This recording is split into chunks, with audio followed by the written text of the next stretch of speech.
வாழ்க வளமுடன். நான் உங்கள் ஜோதிடர் குபேந்திரன் பேசுறேன். இந்த பதிவு பார்த்தீங்கன்னா, ஒரு நம்முடைய நட்சத்திரத்துக்கு ஏத்த மாரி எந்தெந்த விலங்கு வீட்ல வந்து நம்ம வளர்த்தோம்னா, அதுக்கு நம்ம ஒரு நல்ல வைப்ரேஷன் குடுக்கும். நல்லா வந்து தனத்த ஆக்கர்ஷணம் பண்ணுன்றது மாரி ஒரு கணக்கு இருக்குங்க. இப்ப முதல் பதிவா பார்த்தீங்கன்னா, இது வந்து மகாலட்சுமி அம்சம் உடைய பெண் பூனை. பெண் பூனைய வந்து யார் யார் வளர்த்தாங்கன்னா, அவங்களுக்கு வந்து யோகம் ஏற்படுங்கிறத வந்து நம்ம வந்து இப்ப வரிசையா பார்க்கலாம். சரிங்களா?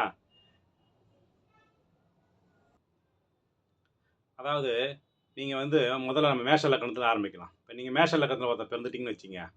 அதுல வந்து அஸ்வினி, பரணி, கிருத்திகை 3 நட்சத்திரம் வருங்க. இந்த 3 நட்சத்திரத்துல பரணி நட்சத்திரம் அதாவது உங்க லக்னம் நின்றாலும், இல்ல பரணி நட்சத்திரத்துல நீங்க பிறந்திருந்தாலும், இவங்க 2 பேருக்கு தான் இந்த அமைப்பு பொருந்தும்.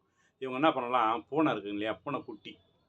பெண் பூனை தான் இது. இந்த பெண் பூனைய வந்து இவங்க வந்து பராமரிக்கணும். தினசரி வந்து அதுக்கு பால் குடுக்குறது, முதல்ல குட்டியா புடிச்சு வந்து பால் குடுக்க ஆரம்பிச்சுருங்க. அதுக்கப்புறம் தயிர் சாதம் போடுறதெல்லாம் பண்ணுங்க.